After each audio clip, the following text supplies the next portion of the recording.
তুমি যদি এসে বলো তোমার জীবনে কোনো দুঃখ নেই, তোমার জীবনে শুধু সুখেরই প্রহর, তাহলে আমি বলবো এটা একদমই ভুল কথা। প্রত্যেকটা মানুষের জীবনেই সুখ দুঃখ মিলেই একটা জীবন হয়। আচ্ছা, দুঃখ থাক বা না থাক ভাই, তুমি একটা জিনিস খেয়াল করে দেখো তো, প্রত্যেকটা মানুষ গল্প শুনতে পছন্দ করে কিন্তু গল্প তৈরি করতে কেউ পছন্দ করে না। আবার যারা গল্প তৈরি করতে পছন্দ করে মানুষজন তাদেরকে বলে তাদের নাকি মনুষ্যত্বই থাকে না। সত্যি বলতে গেলে আমরা এমন একটা দুনিয়াতে বাস করছি, এমন একটা প্রজন্মে আমরা বাস করছি, এখানকার প্রত্যেকটা মানুষই স্বার্থপর, প্রত্যেকটা মানুষই অনেক ম্যাচিউরড, সবাই সবার দিকটা বোঝে, সবাই সবার দিকটা খোঁজে। তুমি হয়তো এমন একজন মানুষ যে সবসময় মানুষের সাথে থাকতে পছন্দ করে, মানুষের সাথে কথা বলতে পছন্দ করে, মানুষের সাথে মিশতে পছন্দ করে। নয়তো তুমি এমন একজন মানুষ যে সবসময় একা থাকতে পছন্দ করে, মানুষের মাঝে মিশতে পছন্দ করে না, আর একা একা কথা বলতে পছন্দ করে। তবে তুমি যেমন মানুষ হও না কেন ভাই, তোমার জীবনে একটা কাহিনী আছে, ওইটা আমি জানি এবং কি সবাই জানে। তবে চলো তাহলে দুই ধরনের মানুষদের জীবনটা দুই ভাগে ভাগ করা যাক, আর তাদের জীবন দুইটাই দুই ভাগে বুঝে নেওয়া যাক। চলো তাহলে এই দুই শ্রেণীর মানুষদেরকে দুইটা নাম দিয়ে দেওয়া যাক। যারা বেশি কথা বলে, যারা মানুষের মাঝে মিশতে পছন্দ করে, তাদের নাম দেওয়া হবে ফ্রেন্ডলি ম্যান। আর যারা একা থাকতে পছন্দ করে, একা কথা বলতে পছন্দ করে, তাদের নাম দেওয়া হবে শূন্য জীবন। তাহলে এই ফ্রেন্ডলি ম্যান আর শূন্য জীবন, এই দুই প্রকৃতির মানুষদেরকে নিয়ে চলো আজকে আমরা কথা বলি। প্রথমে কথা বলবো ফ্রেন্ডলি ম্যান এইসব মানুষদেরকে নিয়ে। এইসব মানুষগুলো এমন হয়, কোনো কিছু শোনার আগেই মানুষের মাঝে সেইটা বিলিয়ে দেয়। সত্যি বলতে গেলে এই কথাটা ঠিক আমি এমনভাবে বোঝাতে চাচ্ছি যে এখানকার কথা ওখানে লাগানো। তারপরে তারা অনেক বেশি কথা বলে, কোন জায়গায় কোন কথা বলতে হবে হুটহাট করে না জেনে তারা এক একটা প্রশ্ন করে বসে, এক একটা উত্তর দিয়ে বসে। এটাই হলো তাদের সব থেকে বড় সমস্যা। আর ভাই সত্যি বলতে গেলে তারা কিন্তু শুধু এই কয়টা ভুলই করে না, তারা আরো অনেক ভুল করে। যেমন কেউ যদি তার মনের কথা তার কাছে শেয়ার করে, তখনই কয়েকদিন এবং কি কয়েক ঘন্টার ভিতরেই সেই সব কথাগুলো পাবলিক হয়ে যায়, সেই সব কথাগুলো মানুষজন জেনে যায়। আর যেই সব মানুষ তার মনের কথা তোমার কাছে শেয়ার করছে, সেই কথাগুলো তুমি যদি আবার আরেকজন মানুষকে বলে বেড়াও, তাহলে তার সাথে তোমার সম্পর্কটা খারাপ হবে। এটা 100% সত্যি। তাই জন্য যারা বেশি কথা বলে তাদের সাথে কারোর সম্পর্ক থাকে না, আর থাকলেও ওইটা মিথ্যা সম্পর্ক হয় ভাই। আর সত্যি বলতে গেলে আমার আশপাশে প্রতিনিয়ত ঠিক এমন ঘটনা তাই ঘটছে, যার কারণে আমি এই কথাটা বললাম। আর তোমাদের কার কার কাছে কি মনে হচ্ছে ওইটা কিন্তু জানিয়ে যেতে ভুলবে না। তো বেশি কথা বলা মানুষের সাথে বেশি মানুষের সম্পর্ক থাকে না, তাই জন্য আজকে ওই কথাটা বললাম। তারপরে এইবার আমরা বলবো শূন্য জীবন মানুষদেরকে নিয়ে কিছু কথা। একটা সত্যি কথা বলবো ভাই, এই শূন্য জীবন এই কথাটার ভিতরে একটা আমিষত্ব, একটা মায়ার টান লুকিয়ে আছে। সত্যি বলতে গেলে তোমরা যখন বিষয়টা অনুভব করবা তখনই বুঝতে পারবা ভাই এই শূন্য জীবন মানুষদের জীবনে যে কতটা কঠিন এবং কি কতটা বাস্তবমুখ বিষয় ঘটে, এইটা আজকের এই ভিডিওতেই আমি তুলে ধরবো। চলো শূন্য জীবন এই বিষয়টার মানুষদেরকে নিয়ে কিছু জেনে নেওয়া যায়। শূন্য জীবন এই প্রকৃতির মানুষগুলোকে কেউ পছন্দ করে না, কেউ ভালোবাসে না, এটাই হলো তাদের মূল একা থাকার কারণ। আচ্ছা, আগে আমি আমার বিষয়টা বলি। যখনই একটা মানুষের জীবনে কোনো কাহিনী ঘটে, সেই কাহিনীর বিষয়টা অনুভব করেই সেই মানুষটা কিছু বলতে পারে। আর কাব্যের ভাষায় কথা বলার জন্য কবি হওয়া লাগে। আর এই দুইটার বিষয়ে আমি কোনোটাই সফল না। প্রথমের দিকে প্রত্যেকটা মানুষের জীবনে সুন্দর থাকে, প্রথমের দিকে প্রত্যেকটা মানুষের জীবনে সুন্দর একটা কাহিনী থাকে, কিন্তু সময়ের পরিবর্তে যখন সময়টা পাল্টে যায় ভাই, তখনই মানুষের জীবনে সব থেকে নিকৃষ্টময় কিছু কাহিনী ঘটে যায়। শূন্য প্রকৃতির মানুষদেরকে নিয়ে যেহেতু কথা বলছে আর একাকিত্বর কথা এখানে ফুটে উঠেছে, তাহলে ভালোবাসার কথাটা এখানে ফুটে উঠবে। এটা 100% সত্যি কথা এবং কি সেটাই হবে ভাই। কারণ প্রত্যেকটা মানুষের জীবনে লাভ সাইড নামে একটা জিনিস ঘটবে, এটা স্বাভাবিক এবং কি অস্বাভাবিকের কোনো বিষয় এখানে নেই। মেয়েদের ক্ষেত্রে বিষয়টা কেমন হয় ওইটা আমি জানি না, আমি একজন ছেলে, তাহলে ছেলেদের দিক থেকেই বলছি। প্রত্যেকটা ছেলের জীবনে একটা ভালোবাসা নামক কাহিনী ঘটবে, এটা ঘটবেই যেভাবেই হোক না কেন। তবে এই ভালোবাসা টালোবাসা নিয়ে আমি বেশি একটা কথা বলতে চাচ্ছি না, এখানে শূন্য প্রকৃতির মানুষদেরকে নিয়ে কথা বলার কথা ছিল, তাই জন্য সেখানেই চলে যায়। চলো ভালোবাসার ব্যথা এবং কি পরিবারের অশান্তি, ফ্যামিলির অশান্তিতে মানুষ শূন্য জীবনটা বেছে নেয়। আচ্ছা ভাই, আমরা তো একটু আগেই ওই যে ফ্রেন্ডলি মানুষদেরকে নিয়ে কিছু কথা বললাম, যেমন তাদের কিছু খারাপ দিক আমরা তুলে ধরলাম। এবার আমরা কথা বলবো শূন্য প্রকৃতির মানুষদেরকে নিয়ে, যারা একাকিত্ব অনুভব করে, যারা একা থাকতে পছন্দ করে, তাদেরকে নিয়ে। আর ভাই সব থেকে বেশি একটা সত্যি কথা বলতে গেলে এই সব শূন্য প্রকৃতির মানুষদের সাথে আমি একটু বেশি তো পরিচিত, তাই জন্য হয়তো একটু বেশি কিছু তুলে ধরে ফেলবানে, তোমরা একটু ম্যানেজ করে নিও। শূন্য প্রকৃতি এবং কি একাকিত্ব অনুভব করা কিছু মানুষ, তারা কোনো নির্দিষ্ট মানুষের কাছে সীমাবদ্ধ থাকে না, তারা সবসময় নিজের মতো চলে, আর তারা সবসময় নিজেকে বুঝে আর নিজের মাঝেই নিজেকে খুঁজে। তারা কোনো সময় কারোর প্রতি নির্ভরশীল থাকে না, তারা সবসময় একা থাকে। তারা মনে করে তাদের জীবন থেকে দুই একজন মানুষ চলে গেলে তাদের কোনো যায় আসে না, তারা যে যাদের জীবনটা নিয়ে সুখে আছে এটাই তাদের কাছে সব থেকে বড় একটা বিষয়। এই জন্যই তারা সবসময় নিজেকে নিয়ে ভাবে। আমরা এই সমাজের চোখে একা থাকা মানুষদেরকে খারাপ দৃষ্টিতে দেখি, কিন্তু ওই সব মানুষদের জীবনে যে কত নিকৃষ্টময় কাহিনী এবং কি কত বাস্তবতার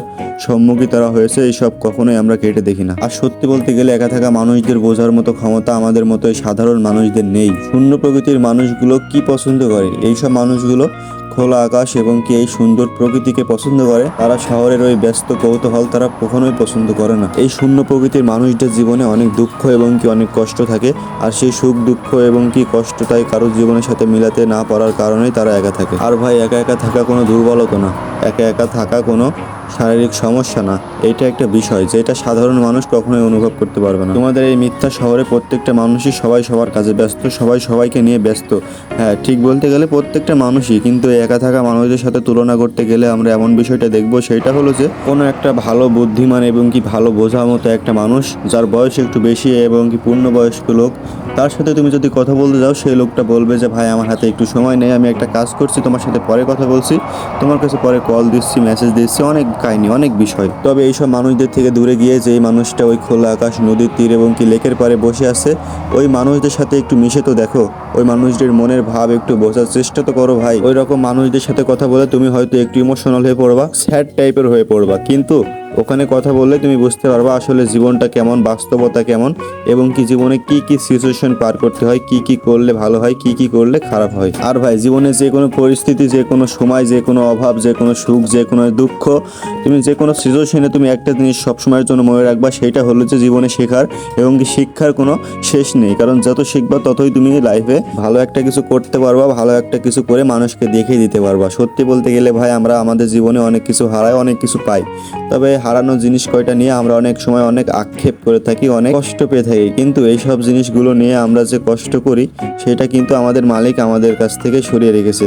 তুমি একটা কথা হয়তো জানো, আল্লাহ যা করেন তা ভালোর জন্যই করেন, আর যে জিনিসটা আমাদের কপালে ছিল না, সেটা আমাদের মালিক আমাদের থেকেই দূরে রেখেছে, আর সেটা আমাদের ভালোর জন্যই রেখেছে। মাঝে মাঝে পরিস্থিতি আমাদেরকে অনেক কিছু শেখায়। সবল মানুষদের পিছনে অনেক লোক আছে, কিন্তু আনসাকসেসফুল মানুষদের পিছনে কোনো লোক নেই। অনেকেই হয়তো এখন ভাবছো যে আমি নিঃসঙ্গহীন মানুষ এবং কি একাকিত্ব অনুভব করা মানুষদেরকে নিয়ে কথা বলছিলাম, এর পিছনে আবার কিসের জন্য সাকসেসফুল আনসাকসেসফুল মানুষদেরকে টেনে নিয়ে আসলাম। হ্যাঁ, এর পিছনে এর বড় একটা কারণ আছে ভাই। বোবা মানুষদের সাথে কথা বলার জন্য যেমন কথা বলার থেকে ইশারাটা বেশি প্রয়োজন, ঠিক তেমনই বর্তমান সময়ে মানুষের সাথে চলাফেরার জন্য মান সম্মানের চেয়ে টাকা পয়সাটা বেশি প্রয়োজন। এই যে একা থাকা মানুষগুলোর ভিতরে 100%-এর ভিতরে 99% মানুষ বেকার হয়, আর বেকার মানুষদের পাশে মানুষ থাকে না, সফল মানুষদের পাশে মানুষ থাকে। তাই জন্য সফল মানুষদের বোঝানোর জন্য মানুষ আছে, আর বেকার মানুষদের বোঝানোর জন্য কোনো মানুষ নেই, তাই জন্য তারা একাকিত্বটা আরো বেশি অনুভব করে। আর ভাই, একাকিত্ব ওই সময়টা হলো একটা খারাপ সময়। ওই সময়টা এমন একটা মানুষের প্রয়োজন হয় যে মানুষটা পাশে থেকেই নিজেকে সাহস যোগাবে, যে মানুষটা পাশে থেকেই একা থাকা মানুষটাকে উৎসাহ দিবে, যে মানুষটা পাশে থেকে একা থাকা মানুষটাকে আরো সাহস যোগাবে, আর যেই মানুষটা পাশে থেকে ওই একা থাকা মানুষটাকে দুনিয়ার মানুষের সাথে বাস্তবতার লড়াই করতে শেখাবে। তবে সব থেকে খারাপ লাগার একটা বিষয় হলো, সেই একা থাকা মানুষটা বেকার থাকার কারণেই তার পাশে এসে কেউ দাঁড়ায় না, তার পাশে এসে কেউ সাহস যোগানোর মতো ক্ষমতা রাখে না। আজকে আমরা কথা বলছিলাম ফ্রেন্ডলি মানুষ এবং কি নিঃসঙ্গ মানুষ।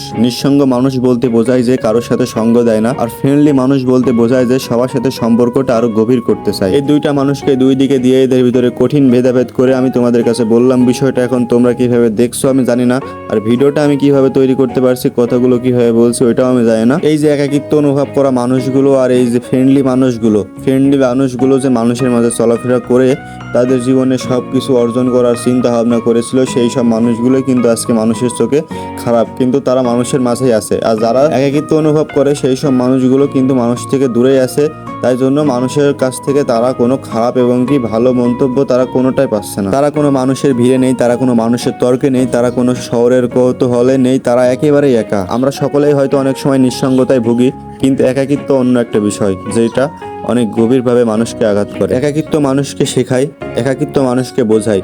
তাই জন্য ওই বেশি কথা বলা মানুষদের থেকে দূরে থেকে একাকিত্ব অনুভব করা মানুষদেরকে আপন করে নিয়ে তাদের মনের ভাব বোঝার চেষ্টা করো, তাদের সাথে কথা বলার চেষ্টা করো, তাদের সাথে মেশার চেষ্টা করো, তাদেরকে আপন করে নেওয়ার চেষ্টা করো। হ্যালো এভরিওয়ান, আজকের এই গল্পটা এই পর্যন্তই ছিল। আর গল্পটা কার কাছে কেমন লেগেছে অবশ্যই কমেন্ট বক্সে জানিয়ে যেতে ভুলবে না। আর ভিডিওটা ভালো লেগে থাকলে অবশ্যই চ্যানেলটা সাবস্ক্রাইব করে পাশে থাকা বেল আইকনটি ক্লিক করে রাখবেন, যাতে ভিডিও ছাড়ার সঙ্গে সঙ্গে তোমাকে দিয়ে ফার্স্ট ভিউটা হয়। তো চলো, ভিডিওটা বেশি আর লং করছি না, আজকে এই ভিডিওটা এই পর্যন্ত রাখি। পরবর্তী ভিডিও আসা পর্যন্ত সবাই ভালো থাকবেন, সুস্থ থাকবেন, আল্লাহ হাফেজ। শহরের এই ব্যস্ত কৌতূহল আর ভালো লাগে না, মানুষের ভিড়ে নিজেকে খুঁজে পাই না, তাই এই একাকিত্বই আজ আমার পথ চলা, নিজের সাথে নিজের গল্প বলা।